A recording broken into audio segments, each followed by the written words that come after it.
একাদশ শ্রেণীর ছাত্রী। পড়াশোনার পাশাপাশি তার গানের গলা শুনলে মুগ্ধ হবেন আপনিও। তার সুরের জাদুতে মুগ্ধ করেছে গোটা এলাকা। ছোটবেলা থেকেই গানের প্রতি তার আলাদা টান্স। স্কুলের অনুষ্ঠান হোক বা পাড়ায় কোনো সাংস্কৃতিক মঞ্চ, মাইক্রোফোন হাতে মঞ্চ মাতিয়ে তোলেছে। শ্রোতারা থমকে দাঁড়ান। কণ্ঠে আছে মাধুর্য, আছে আত্মবিশ্বাস।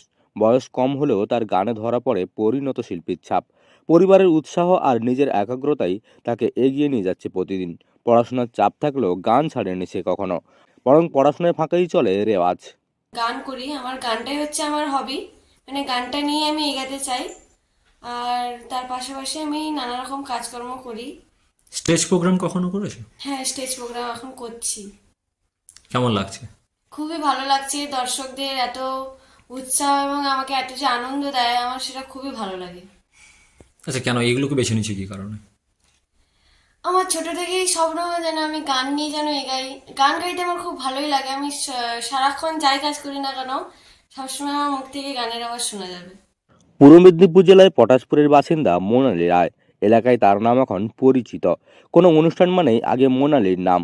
স্কুল, ক্লাব বা সামাজিক অনুষ্ঠানে প্রথমেই ডাক পড়ে তারই। মঞ্চে উঠলেই সে এক অন্য মানুষ। আত্মবিশ্বাসে ভর করে গেয়ে যায় একের পর এক গান।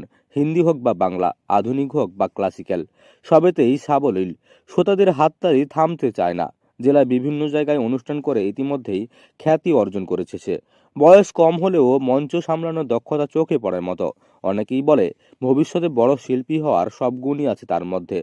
শুধু স্থানীয় মঞ্চেই নয়, বাংলার একটি জনপ্রিয় রিয়েলিটি শোতেও নিজের প্রতিভার ছাপ রেখেছে মোনালি।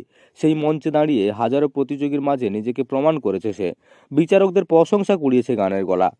টেলিভিশনের পর্দায় ভেসে উঠেছে পটাশপুরের এই কিশোরী শিল্পীর নাম। এলাকার মানুষের গর্ব আরও বেড়েছে।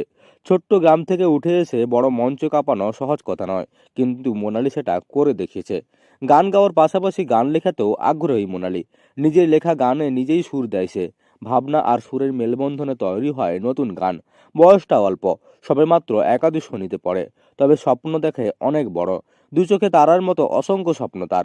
পড়াশোনা আর সঙ্গীত দুটোকেই সমান গুরুত্ব দিয়ে এগিয়ে চলেছে সে। ভবিষ্যতে একজন প্রতিষ্ঠিত শিল্পী হতে চায় মোনালি। তার সাফল্যের ঝুড়ি এখনও পূর্ণ নয়।